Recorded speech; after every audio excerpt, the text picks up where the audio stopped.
Hello friends, 659 days of war between Russia and Ukraine. In the southern war zone of Ukraine, on Kherson front, Russian army carried out attacks on Krinky from west, south and east outskirts. Ukrainians retreated from eastern part of Krinky outskirts and went into the settlement.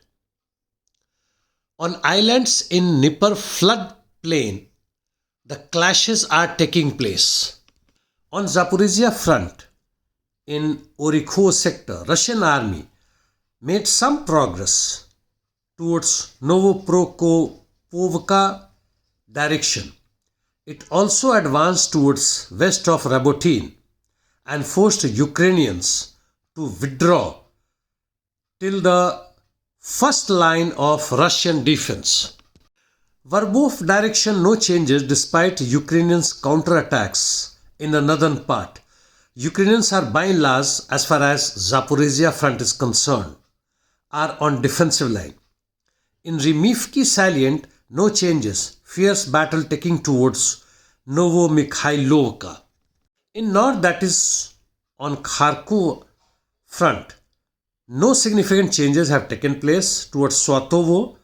Fight continues for Sinkovka and also towards Novonovka, where Russian army have made some gains towards Serebryansky forestry direction. In east on Maryinka front, after Russian army captured southwest Maryinka, it further advanced from there southwards towards Pobeda and gained 2 kilometers in depth on a front of 5 kilometers. In northeast part of Maryinka, Ukrainians are still holding some positions, but as far as operationally talking, the Ukrainians have lost Maryinka by now. And now Russians are assaulting towards Pobeda and Novomikhailovka.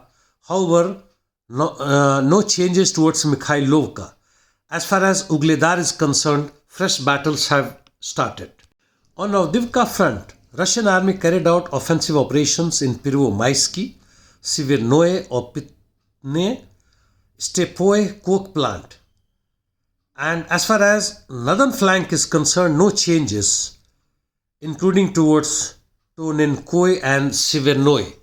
In southern flank on industrial zone, Russians are consolidating their positions and they have advanced more towards Kolosova Street and coke plant. The urban warfare has started. On Bakhmut front in northern direction, Russian army made some gains towards Bogdanovka and Vesely. In southern flank, Russian army made a small gains towards North Klishivka. In Seversk Salient, Russian army advanced towards Rozdolovka Vesely front. They also made some advance towards Seversk Salient. It seems Russians have compensated their lack of advance in north in the east. As far as south is concerned, they have the initiative, but territorial gains are not large. Russian army is continuing using UAVs to hit targets deeper inside Ukraine, including Odessa and Nikolaev.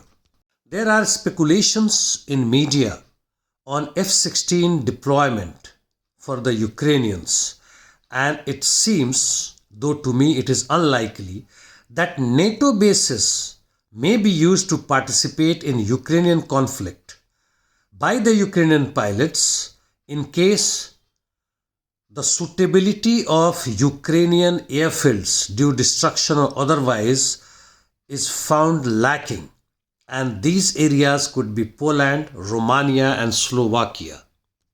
Coming to Palestine Israel conflict, in UNO General Assembly, 153 votes were casted for yes to ceasefire, 10 were for no and 23 countries abstained.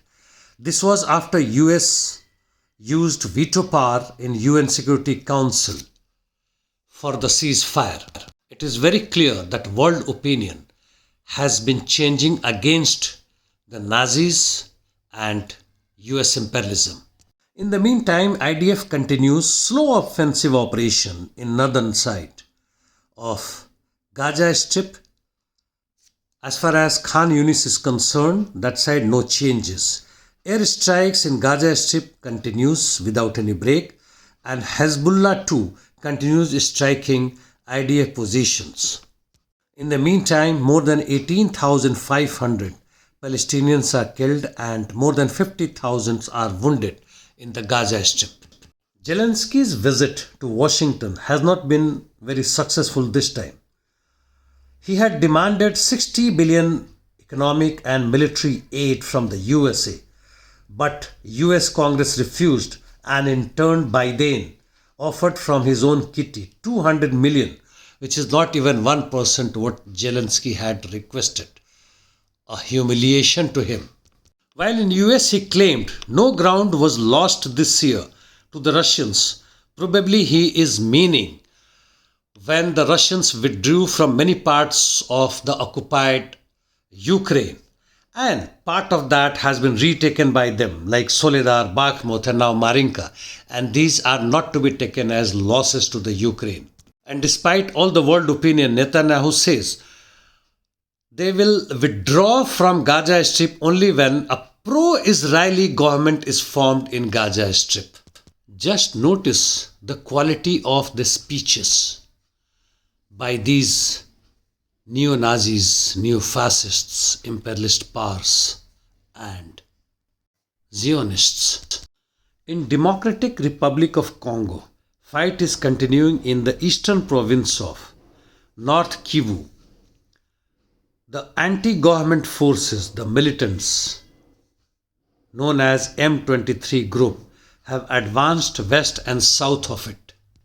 Venezuela government for the first time will include expenses for the protection of Essequibo in its budget, which was bone of contention between Venezuela and Guyana. Both of them claim that this is their part. I am sure Venezuela will prevail unless some external power intervenes into it. Global conflicts are on in various forms. Firstly, between many armies, which we have been talking. Second is the climate, which is degrading. A last one is between capital and the labor.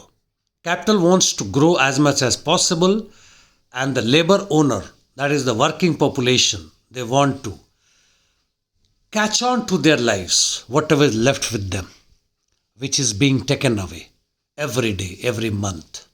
Well, that's all from my side. Thank you.